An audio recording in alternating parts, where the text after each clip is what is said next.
Merong inihahandog ang ABS-CBN and Dreamscape ngayong Christmas season. Ha? Give love on Christmas, exchange gift. Yan. Oo, sa mga supporters namin na parang na-surprise din kaming nandyan, na talagang sumusuporta sa aming tao. Thank you for your love and ito ang aming gift para sa inyo this Thank you. Oo nga. It's work. Trabaho naman.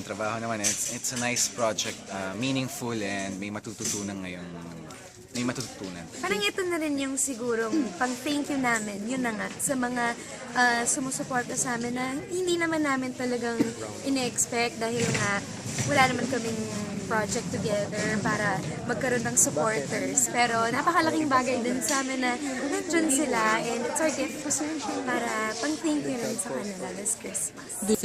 Sa mga kapamilya at sa lahat ng nanonood, sana po abangan nyo ang Give Love on Christmas Exchange Gift. Ayan, darating Malapit na, ngayong Pasko.